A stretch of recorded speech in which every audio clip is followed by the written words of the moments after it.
स्वागत है आज की इस प्रेस कॉन्फ्रेंस। प्लीज शांत हो जाए, प्लीज शांत हो जाए पहले, नहीं तो कोई आवाज नहीं आएगी। तो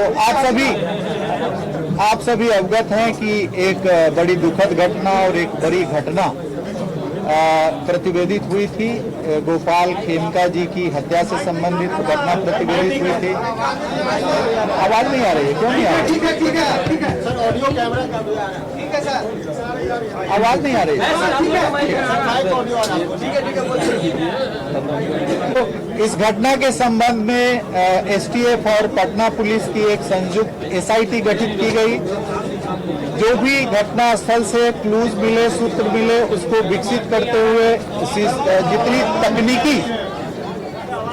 जितनी तकनीकी तौर तरीके अनुसंधान के हैं, सीसीटीवी सर्विलांस और जितने सारे मोबाइल ट्रैकिंग वगैरह वगैरह जो हमारे सीसीटीवी सर्विलांस के कैमरे लगे हुए हैं, उसके आधार पर तकनीकी अनुसंधान किया गया अहरनिश 24 घंटे। और से वैज्ञानिक और तकनीकी अनुसंधान के आधार पर जो घटना स्थल से सूत्र प्राप्त हुए थे, जो वहां पर लगे कैमरे से जो सूत्र प्राप्त हुए थे, जो मोटरसाइकिल के संबंध में जो सूचनाएं दिखी थी, जो शूटर था उसका जो हुलिया मिला था, जो कपड़े पहने थे, इन सभी के आधार पे पूरे शहर के जो सीसीटीवी कैमरे थे उसे एक के बाद एक सबको लेकर के और उसको तकनीकी साक्ष्य संग्रहित किया गया। जहां तक ट्रेस मिला उस मोटरसाइकिल का, वहां तक तकनीकी जो एसआईटी की टीम है वो गई। उसके बाद मोटरसाइकिल की पहचान की गई। मोटरसाइकिल के पहचान के बाद उसके धारक, फिर उस व्यक्ति की पहचान की गई, उसकी गिरफ्तारी की गई। उससे पूछताछ के बाद अन्य आयामों को इस पे उद्घाटित किया गया है। इस संबंध में जो घटनाएं हुई है, ये पूरे इस गोपाल खेमका जी की हत्या के परिप्रेक्ष्य में, इसके संबंध में पटना सीनियर एसपी आपको विस्तार से अभी बताएंगे कि किस प्रकार से इन्होंने किया है। और इसके बाद यदि कोई सवालात होंगे तो यहाँ पर एडीजी ऑपरेशन कुंदन कृष्णन जी, range IG Patna Jitendra Adana जी और पूरी पटना की टीम और एसटीएफ की टीम है। जो भी आपके प्रश्न होंगे उसका हम लोग उत्तर देने का प्रयास करेंगे। तो इस संबंध में जो बारीकी से अनुसंधान की जो बारीकी जो प्रक्रिया है उसके संबंध में पटना सीनियर एसपी आपको ब्रीफ करेंगे। Thank you.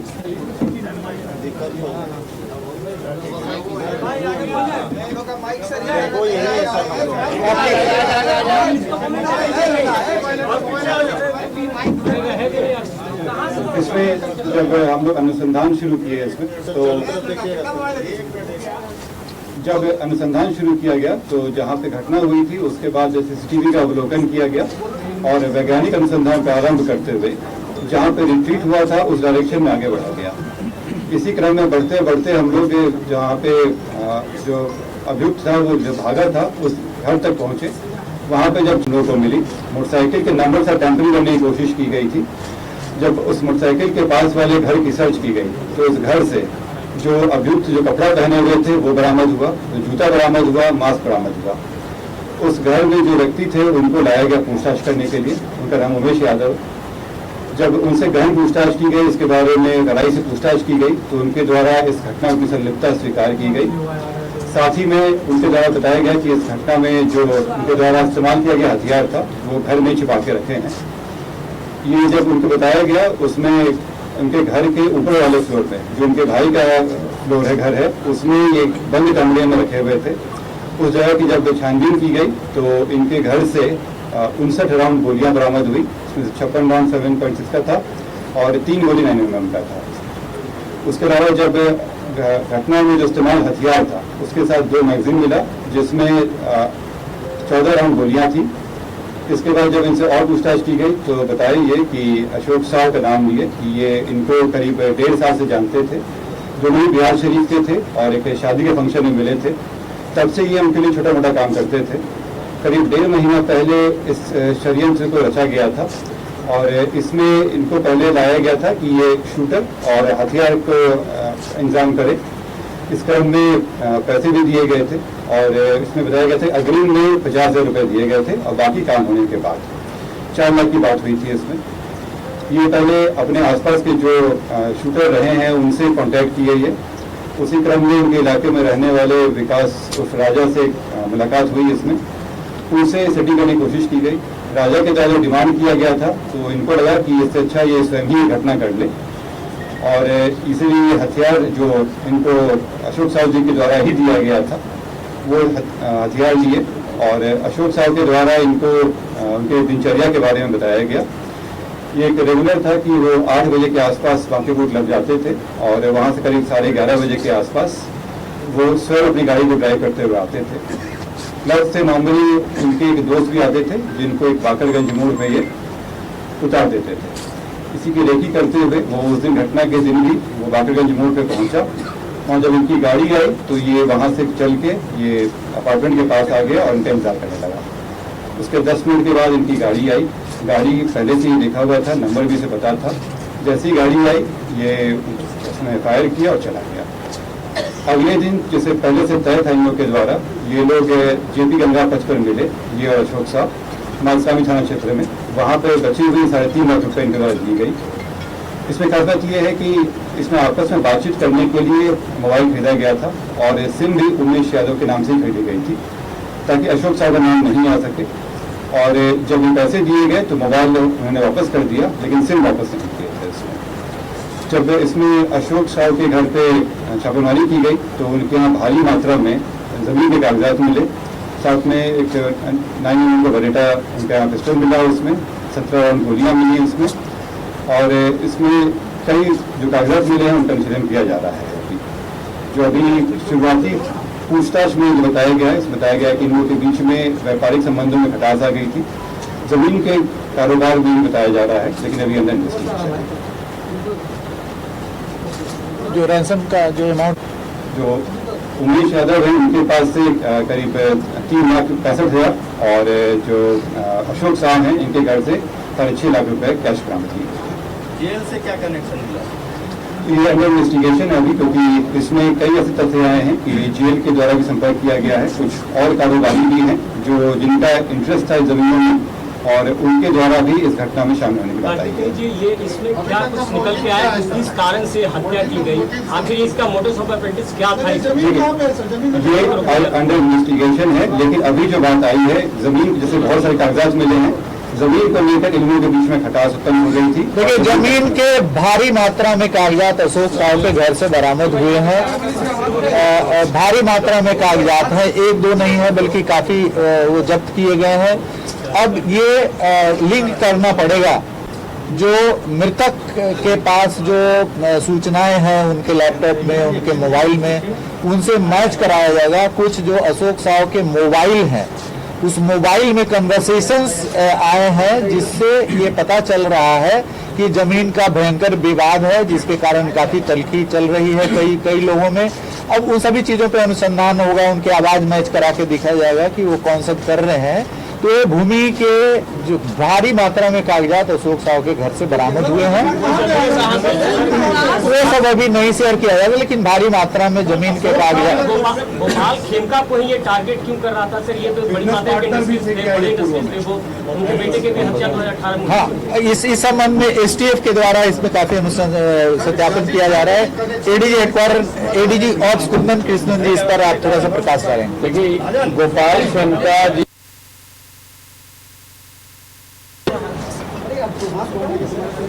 में जो तथ्य आए हैं वो इन्वेस्टिगेशन में शूटर पकड़ा गया है। हम लोग के पास पुख्ता सबूत है कि यही शूटर है। कौन उसको पैसा दिया, अशोक साहू पैसा दिए, इसका भी पुख्ता सबूत है। बरामद भी हुआ, बरामदगी भी है, बैलिस्टिक मैच भी हो जाएगी प्रॉपरली। अब जो अब कारण कई हो सकते हैं, इसमें समय लगेगा, काफी रिकॉर्ड्स जांच करनी पड़ेगी, काफी कॉल रिकॉर्ड्स भी देखना पड़ेगा। जैसे उदाहरण स्वरूप अशोक साहू के मोबाइल से इस तरफ की वाकया आती है।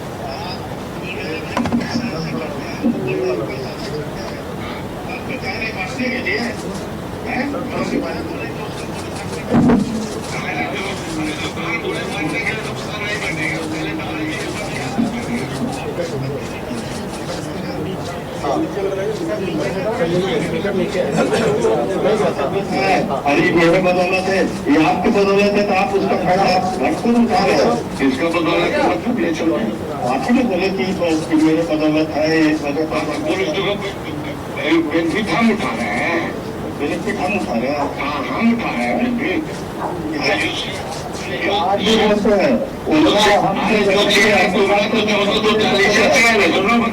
उन्होंने हम बता रहे हैं आपको, आपको बात हमसे नहीं, हम कोई चीज कर रहे हैं, पहले ये बताओ ना हमको, तुम क्या फालतू कर रहे हैं, तुमसे बात बताओ तो यही तो बोल रहे हैं। चीज आइए ना, बोले तुम कागज हमको दे दीजिए, तैयार करके दे दीजिए, फाइल दे दीजिए। अरे तुम देगा तब ना हम देंगे, अगर नहीं देगा तो हम रहेंगे। अरे भैया नहीं देगा तो ये तो है ना बोलना है, वो जवाब देने जैसे मिट्टू नहीं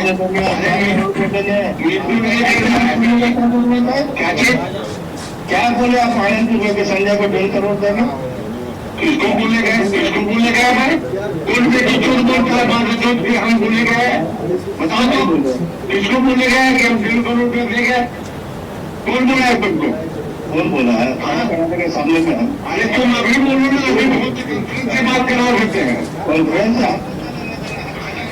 तो इस तरह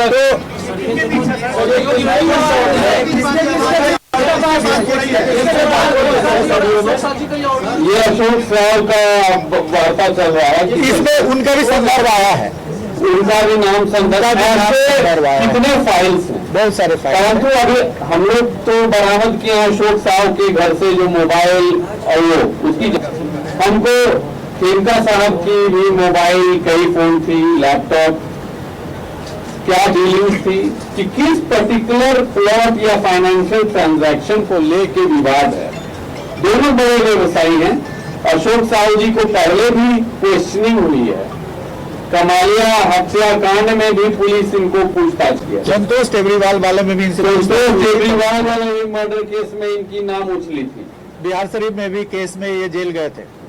अशोक साहू बिहार शरीफ के केस में इनके भाई का 2 हथियार अभी जब्त है वहाँ पे, और ये जेल भी गए थे बिहार शरीफ में कोल्ड स्टोरेज के विवाद को लेकर के 2006 में। तो इनकी ऐसा माने ये इनका भी आपराधिक इतिहास है अशोक साहू जी का। डीजीपी साहब, एक सवाल ये है कि और क्या कनेक्शन है उसका इस केस में? नहीं, ये जो आप देख रहे हैं कि जो बातचीत चल रही है तलखी से जो इनके अशोक साहू के मोबाइल से निकला है, तो ये स्पष्ट रूप से लग रहा है कि जमीन वगैरह को लेकर के फाइनेंशियल गंभीर विवाद है, इस पर अभी अनुसंधान हो रहा है। लेकिन इसी परिप्रेक्ष्य में ये हत्याएं हुई हैं और सुपारी दी गई है। सवाल ये है, आपने जो सवाल पूछा है में सर एक पैटर्न दिख रहा है। गुंजन खेमका की हत्या हुई 2018 में, गोपाल खेमका की हत्या हुई 2-4 दिन पहले, उसके बाद उनके छोटे बेटे पर भी अटैक हुआ था जो रिपोर्ट नहीं की गई, बड़े भाई पर भी अटैक हुआ जिनको चोटें आई। तो क्या आपको लगता है कि ये सारे 4 जो अटैक्स हुए ये इंटरलिंक्ड हैं और ये एक रिवेंज के तहत इन पर पिछले 6-7 साल से कार्रवाई की जा रही थी? नहीं, जो गुंजन खेमका हत्याकांड की बात आप कर रहे हैं उसमें मैं सीआईडी से काफी बल्कि उद्भेदन सीआईडी नहीं किया था 2018 में। वैशाली जिला से समय करीब 20 दिन हो गया था, केस नहीं खुल रहा था, तो तत्कालीन डीजीपी के एस द्विवेदी और मैं एडीजी सीआईडी स्वयं गया था वहां पे घटनास्थल पे, और काफी समय देकर के उसमें अनुसंधान हुआ था और चंद 1 महीने के अंदर में उसमें चार्जशीट समर्पित किया गया था 4 लोगों पे। और उसके जो शूटर थे जो अभिषेक वर्मा उर्फ मस्तू, 2021 में बाईपास थाने में उनकी हत्या हो गई, 2 लोगों की हत्या हुई थी, सुनील और इनकी, उस कांड में भी चार्जशीट हुआ है। तो जो शूटर थे गुंजन हत्याकांड की, और वो भी जमीन विवाद में ही गुंजन की हत्या हुई थी। एक बिस्कुट फैक्ट्री की जमीन थी हाजीपुर महुआ रोड पे, तो बिस्कुट फैक्ट्री वहां पे नहीं लग पाया था, तो उस जमीन को कई सारे क्रेता थे जो उसको खरीदना चाह रहे थे। गुंजन खेमका के मोबाइल में भी मिला था उस प्लॉट का पूरा डिटेल्स, और उसके बाद उसमें कई सारे जो लोग कंपटीशन चल रहा था उस खरीदने के लिए, तो उस जमीन विवाद के परिप्रेक्ष्य में उनकी हत्या वहां पे हाजीपुर औद्योगिक थाना में हुई थी। उसमें पुलिस ने अनुसंधान करके शूटर सहित जो काफी जो उसमें जमीन में जो जुड़े हुए लोग थे जो वैशाली जिले के 2 लोग थे, 4 लोगों पे चार्जशीट करा गया था, वो भी कांड विचाराधीन है उसमें। और उसमें जो अभिषेक उर्फ मस्तू था, उसका नागालैंड का एक लाइसेंस था, नागालैंड से लाइसेंस उसको मिला हुआ था पिस्टल का, ऑल इंडिया लाइसेंस था, उसको भी जब्त करने के लिए नागालैंड प्रशासन को उस समय हम लोगों ने लिखा था। बाद में वो न्यायालय के आदेश पर वो पिस्टल मुक्त हो गया था और उसमें काफी सारी आगे की कार्रवाई हुई थी। बट उस केस में हम लोगों ने त्वरित अनुसंधान करके उसमें चार्जशीट किया था और 2018 में हम लोगों ने इनके परिवार की सुरक्षा के लिए अंगरक्षक मुहैया कराया था, जो 2024 तक इनके पास था। 28 जून 2024 को इनके द्वारा स्वेच्छा से अंगरक्षक को लौटा दिया गया था। उसके बाद भी जो हमारी राज्य स्तरीय सुरक्षा समिति है, जुलाई में लौटाने के 1 महीना बाद फिर से अंगरक्षक मुहैया कराने का आदेश पारित किया, लेकिन उसके बाद अंगरक्षक रखने की इनकी इच्छा नहीं थी, स्वेच्छा नहीं थी, तो ऑब्वियसली हम लोग अंगरक्षक नहीं दिए थे। तो उस समय जो केस दर्ज हुआ था गुंजन खेमका हत्याकांड, उसका पूर्ण रूप से अनुसंधान करके चार्जशीट उस समय समर्पित कर दिया गया था। शूटर की पहचान हो गई थी, जिस कारण से विवाद था उसका भी सॉल्यूशन हो गया था। उसके बाद इनके भाई पर एक गोली चलाई गई थी गाड़ी में, उसमें कोई घायल नहीं हुआ था, उसके संबंध में भी कांड दर्ज हुआ था। उस समय गुंजन खेमका हत्याकांड के कुछ समय पूर्व, 2 वर्ष पूर्व वो घटना हुई थी, मुझे स्मरण हो रहा है। उसमें नहीं पता चल पाया था कि किसके द्वारा किया गया है कांड। बट इसमें जो ये गोपाल खेमका जी वैशाली वाला जो गुंजन खेमका हत्याकांड था, उसमें कॉम्प्लेनेंट थे, वादी थे। और उस केस में जो डेट है वो 15/7 को सेकेंड डेट पड़ने वाला है। 2 डेट पड़ा है अभी तक उसमें चार्जशीट के बाद, एक था 2022 में और एक अभी 15 जुलाई 2025 को गुंजन खेमका हत्याकांड का डेट वैशाली जिले के न्यायालय में पड़ा है उसमें। और मेन शूटर की हत्या हो गई है और इसमें जो ये कंप्लेनेंट थे इनकी भी हत्या हो गई है। तो उससे भी जोड़ करके इसको देखा जा रहा है, उस पहलू को भी पूरी तरीके से अनुसंधान किया जाएगा कि उससे जुड़े कहीं लोग जो अभी जेल में हैं या जेल से बाहर हैं। एक तो शूटर की हत्या हो गई है, तो बाकी जो लोग हैं उनकी भी इसमें भूमिका है या नहीं है, उसके संबंध में जुर्नल आईजी पटना बताएंगे। इस कांड के अनुसंधान के दौरान पुलिस के द्वारा जो सभी पहलू थे उन पे अनुसंधान किया गया था और उसमें जो शूटर है उसके द्वारा स्पष्ट किया गया था कि उसके लिए इस कांड को करने के लिए पहले उसने विकास उर्फ राजा से संपर्क किया था, और जो सामान्यतः एक आपराधिक छवि का व्यक्ति है और हथियार इत्यादि सप्लाई करने का काम करता है। उसमें भी काफी सारे ऐसे जो हत्या और गोलीकांड हैं उनके अंदर में शामिल रहा है और उससे इसने हथियार प्राप्त करने का कोशिश किया था। उसके पास में हथियार उपलब्ध रहता है। इस मामले में पुलिस जब एक टीम थी उसने इस विकास उर्फ राजा के ठिकाने पे दबिश करी, तो उसने वहां पर जो पुलिस के ऊपर में वहां से भागते हुए पुलिस के ऊपर में फायरिंग की, जिसके अंदर में जो सुबह जो घटना हुई है मुठभेड़ की, उस घटना में वो मारा गया है। और इसके साथ ही क्योंकि इस प्रकार के जो तत्व हैं जो हथियार उपलब्ध कराते हैं और अराजकता फैलाते हैं, तो पुलिस का स्पष्ट उनको संदेश देना चाहते हैं कि उनके साथ में कड़ाई से जो पुलिस उनके विरुद्ध में कड़ी से कड़ी कार्रवाई करेगी। और जो भी इस प्रकार के जो आपराधिक तत्व हैं जो इस प्रकार की आपराधिक घटनाओं में शामिल होना चाहते हैं, उनके लिए एक संदेश है कि जो पुलिस अपने किसी भी मामले में पीछे नहीं हटेगी। जहां पर भी पुलिस के ऊपर में हमला किया जाएगा तो पुलिस जो है विधि सम्मत अपनी कार्रवाई करेगी।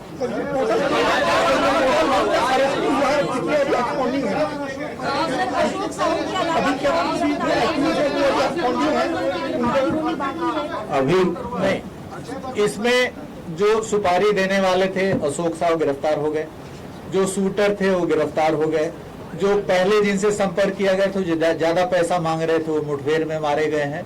इसके बाद जो आपने देखा कि भारी मात्रा में मतलब जमीन के कागजात अशोक साहब के घर से बरामद हुए हैं, उसकी स्क्रूटनी की जाएगी और उसको उन जो जमीन के लाइन के जो, जैसे आपने अभी जो मोबाइल में सुना कि जमीन विवाद डीड वगैरह की बात चल रही है, और ये जो ऑडियो अशोक साहब में मिला उसमें मृतक जो गोपाल खेमका जी उनका भी संदर्भ कई जगह आया है। तो इन सभी बिंदुओं पर 1-2 मिनट में अनुसंधान नहीं संभव हो सकता है, इस पर काफी गहन अनुसंधान होगा और जो इनके पास से जो मोबाइल मिला है और जो भी सूचनाएं मिली है वो काफी विस्तार व्यापक अनुसंधान की इस पर आवश्यकता है। तो इमीडिएटली अभी ये नहीं कहा जा सकता है कि इसमें और कितने एक्यूज आएंगे, क्या आएंगे, लेकिन इतना तय है कि जिसने सुपारी दिया और जिसने शूट किया ये दोनों लोग हमारी गिरफ्त में है। नहीं, ये अनुसंधान का विषय है, चूंकि अशोक साहू के खुद एक बड़े व्यवसायी थे, उनके घर से खुद लाखों रुपया सर्च के दौरान बरामद हुआ है, तो उनको हमें नहीं लगता है कि उनको किसी से लेने की जरूरत पड़ी होगी, लेकिन ये अनुसंधान का विषय है कि यदि उनको भी किसी ने दिया होगा तो उसको भी अनुसंधान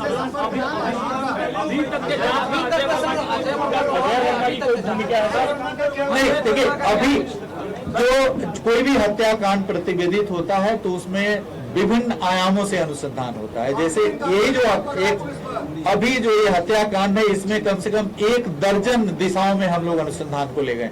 तकनीकी अनुसंधान से हम लोग धीरे धीरे आगे बढ़ रहे थे। उसके बाद जो शूटर्स हैं, जितने सारे शूटर्स हैं, सभी शूटर्स पे भी हम लोगों ने उसका चेहरा, उसका जो मोटरसाइकिल में आप जो दिल डॉल देख रहे हैं, ये आदमी का उस दिल डॉल से मिलान करते हुए हम लोगों ने दर्जनों शूटर्स के संबंध में अनुसंधान किया है। तो इस पर जो तकनीकी अनुसंधान के कारण जो हमें जहां तक एकदम लीड मिल रहा है और वहां से जो शूटर मिला और उसके यहाँ से जो सुपारी के पैसे थे, जो अभियुक्त पकड़ाया है शूटर, इसकी बच्ची भी पढ़ती है किसी स्कूल में, 45,000 रुपया इसको फीस भी देना था। इसको फीस के लिए पैसा की कमी पड़ रही थी, जाकर के स्कूल में फीस भी जमा किया। तो हम लोग वहां से भी फुटेज लेंगे, करेंगे कि हाँ ये चूंकि जो पैसा लिया था उसमें से जितना पैसा लिया था उसमें 40-45 हजार कम बरामद हुआ है। वो बता रहा है कि हम स्कूल में फीस जमा की, तो वहां से भी हम लोग फुटेज संकलन करेंगे। तो इन सभी चीजों का अनुसंधान आगे बढ़ेगा और इस अनुसंधान में हर बिंदु पर अनुसंधान किया जाएगा। काफी व्यापक इस पे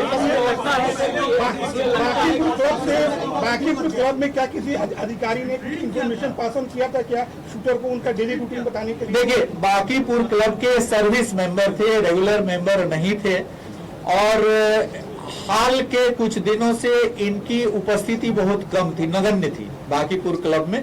आप समझ सकते हैं कि क्यों, ये समझने की चीज है कि क्यों। तो शुरू में 2016 के पहले, आप समझ सकते हैं क्यों मैं 2016 बोल रहा हूँ, तो 2016 के पहले रेगुलर विजिटर थे वहां पे। 2016 के बाद से ये कम विजिट करने लगे, लेकिन सर्विस मेंबर वहां पर थे, रेगुलर मेंबर नहीं थे। बांकीपुर क्लब से भी हम लोगों ने काफी सूत्र प्राप्त करने का प्रयास किया गया, लेकिन इतना बड़ा क्लब होने के बावजूद भी वहाँ के जो सीसीटीवी कैमरे हैं उसमें कोई बैकअप नहीं है, कोई भी सूत्र वहां से हम लोग को नहीं प्राप्त हुआ है। तो हम लोगों ने उसके प्रबंधन से भी लिखित रूप में मांगेंगे कि वो कैमरे क्यों नहीं कार्य कर रहे हैं, उसमें कोई बैकअप, 1 मिनट का भी बैकअप क्यों नहीं है किसी भी प्रकार का। इतना बड़ा क्लब है जहाँ पे एक से एक उद्योगपति जा रहे हैं वहाँ पे, और वहाँ पे किसी भी प्रकार का बैकअप नहीं रखा गया है। तो इसकी भी अनुसंधान में पड़ताल की जाएगी कि वहाँ के सीसीटीवी कैमरे में बैकअप वगैरह क्यों नहीं रखा गया, वो क्यों नहीं कार्यरत है, इस पर भी हम लोग अनुसंधान करेंगे। तो जो जिस तरह से आप कह रहे हैं कि इसमें बहुत अनुसंधान की जरूरत है, तो आने वाले समय में इसमें और भी कई नाम और खुलासे हो सकते हैं। निश्चित रूप से आ सकते हैं। इस पे जब अनुसंधान होगा तो इसमें क्योंकि फाइनेंशियल चीजें इन्वॉल्व है, तो इसमें फाइनेंशियल चीजों में और भी अभियुक्त आएंगे, लेकिन ये जो डॉक्यूमेंट्स मिल गए उसकी स्क्रूटनी के पश्चात ही हम लोग के बारे में कोई जानकारी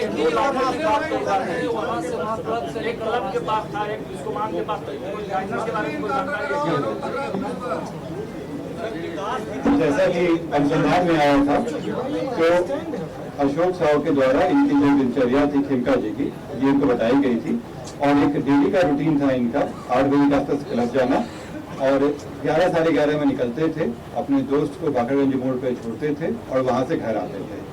और घर जब आते थे तो ये खुद ही ड्राइव करके आते थे, ये रोज का था।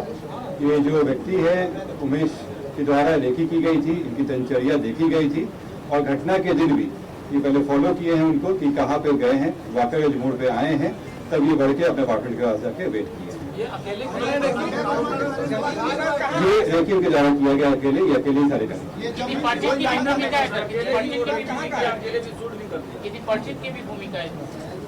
अभी जो दोनों अभियुक्त हैं उनको जेल में भेजा जा रहा है, रिमांड पे लेके उनसे गहन पूछताछ होगी, जिसमें बाकी सारे अगर किसी और की संलिप्तता है या बाकी और भी बिंदु हैं सब जैसा बताया गया इसमें अनुसंधान में और भी चीजें आ रही हैं, जिससे आएगा एविडेंस उस हिसाब से आगे कार्रवाई। गोपाल खेम का और अशोक साहू का कोई डायरेक्ट रिलेशन है बिजनेस के साथ? मैंने आपको बताया जिसका बात कह रहे हैं, इसमें गहन अनुसंधान चल रहा है, इसमें कई सारे लिंक हैं। जब पुख्ता सबूत आएगा उस हिसाब से कार्रवाई भी होगी। जब पहले बताया गया 2 गिरफ्तारी है इसमें, और एक व्यक्ति जो इसमें पहले से इन्वॉल्व थे उनका इनकाउंटर। देखिए, इनकाउंटर के संबंध में बहुत स्पेसिफिक गाइडलाइंस दिए हुए हैं, उन सारे गाइडलाइंस का फॉलो किया जा रहा है। इसमें जांच का गठन किया गया है। खास बात यह है कि जो इस केस में अनुसंधान करेंगे वो उस थाना क्षेत्र के नहीं होंगे, और जो लोग इन्वॉल्व थे उनसे वरीय पदाधिकारी होंगे। सारी चीजें एसओपी के तहत हो रही है, इसमें कहीं भी किसी तरह की इसमें जब फायरिंग हुई थी तो पुलिसकर्मी 55 बचे हैं, उनका हल्के चोटें आई हैं।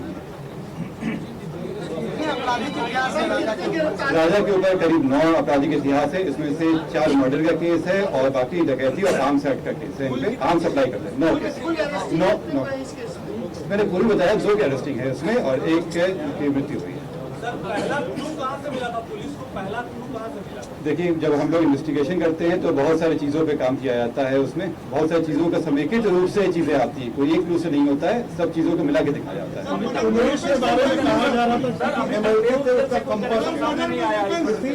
MLT के संपर्क की बात सामने आ रही थी, उमेश राय जिसकी गिरफ्तारी हुई, क्या है?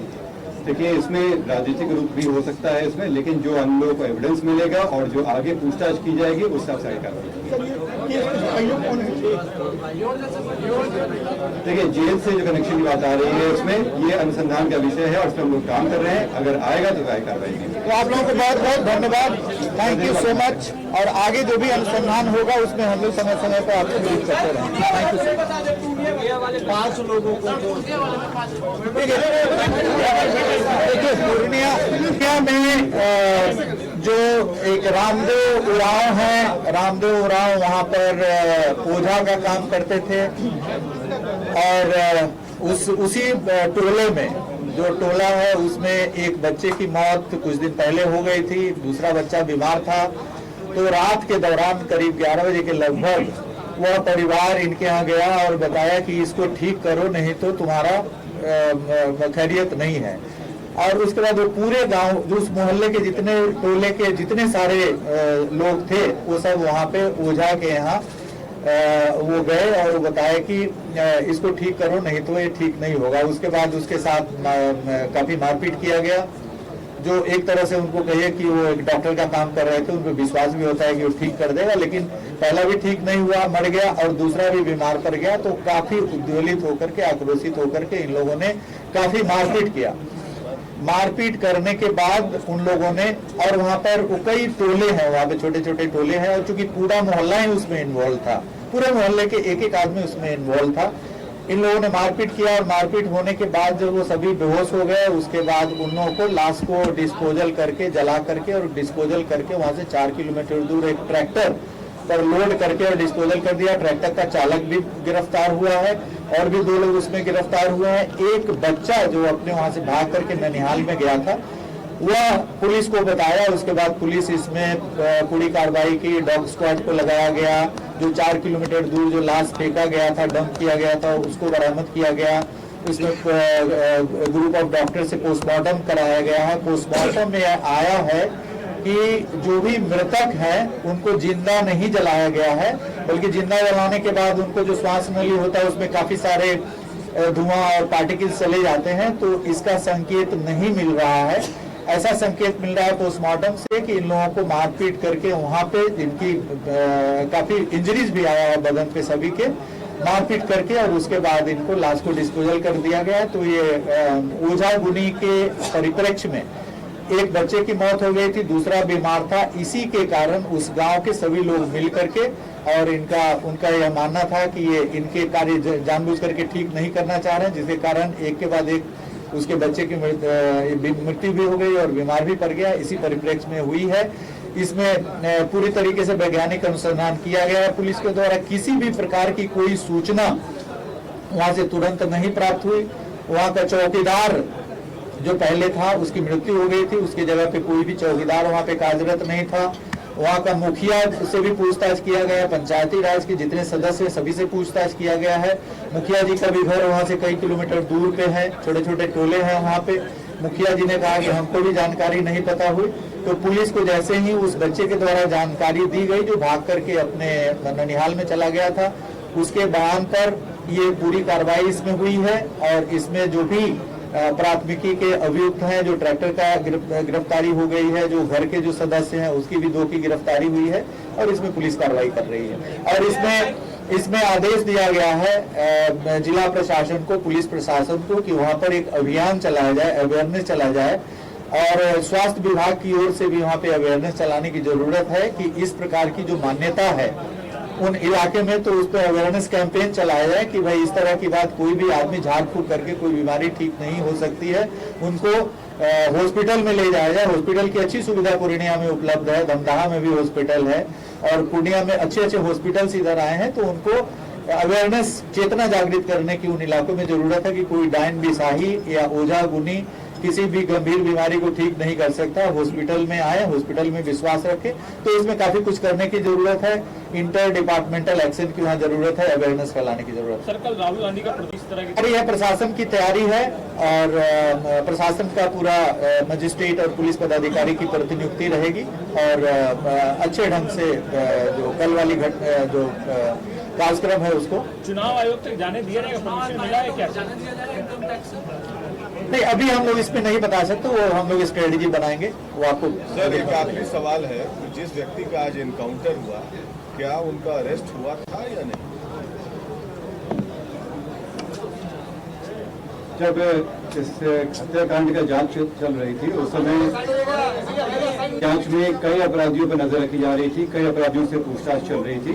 ये घटना को भिड़ने से पहले भी कई अपराधियों को हथियार के साथ पकड़ाए थे, वो उनको जेल भेजा गया था। उसी क्रम में और लोग भी हैं जो पकड़ाए हैं, उसको जिनको जेल भेजा गया है। इसमें हम लोग उनसे पूछताछ कर रहे थे। इसी क्रम में जब उमेश के बारे बताया गया इसमें कि इन्होंने इस शूटर से कांटेक्ट किया था और हथियार की सप्लाई के लिए बात की गई थी, तो इनसे और काफी स्पेसिफिक सवाल पूछे गए। इसका इनके द्वारा बताया गया कि ये अपने हथियार को ईंट भट्टी के पास रखे हुए हैं, जहां से रिकवर करने के लिए इनको ले जाया गया। वहां पे ये भागने की कोशिश की है फायरिंग करते हुए। उस फायरिंग के क्रम में पुलिस बार बची है और जब जवाबी कार्रवाई की गई है तो इनको गोली लगी। तुरंत इनको अस्पताल ले जाया गया। अस्पताल पहले गुरु गोविंद सिंह हॉस्पिटल ले जाया गया, वहां से रेफर करके NMCH ले जाया गया। वहां इनका इलाज चला, लेकिन इलाज के क्रम में ये मृत्यु प्राप्त हुई। सर, ईंट भट्टा के पास क्या ऑलरेडी हथियार छिपा के रखा हुआ था? ये बताया वहाँ पे ईंट भट्टी का छिपा के रखे हुए थे और वहीं से हथियार रिकवर किए थे। इन पहले ले गई थी पुलिस को रिकवर करने के लिए, लेकिन इसका इस्तेमाल भागने के लिए किया। सर, उमेश की क्या हिस्ट्री है? उमेश की हिस्ट्री में निकलवा रहे हैं इसमें। उनके यहाँ जिस तरह से गोलियां और हथियार बरामद हुए हैं और जिस तरह का सोफिस्टिकेशन चाहिए होता है इस तरह में, इससे स्पष्ट है कि ये पहले भी हथियार का इस्तेमाल कर चुके हैं। ये चीजें हम निकलवा रहे हैं कि पूर्व में भी क्या आपराधिक गतिविधि है। उमेश यादव किस जिले के रहने वाले हैं? वो पटना के मासरामी क्षेत्र के रहने वाले हैं, तो ये बिहार से। सर, गोपाल खेमका हत्याकांड मामले में जो पुलिस पूरी बता रही है, क्या उनके परिवार वाले गोपाल खेमका के परिजन संतुष्ट है इन कार्रवाई से? देखिए, पुलिस का अनुसंधान है, इसमें जैसे बताया भी गया कि इसमें कई और तथ्य आने वाले हैं। हम लोगों को जो खेमका जी हैं उनके लैपटॉप और मोबाइल फोन की हम लोगों को उसमें आवश्यकता है, उसमें उनसे हम लोग मंगवा रहे हैं। बहुत बहुत धन्यवाद। और इसमें पूरा वैज्ञानिक अनुसंधान हुआ, एक एक चीज डॉक्यूमेंटेड है इसमें।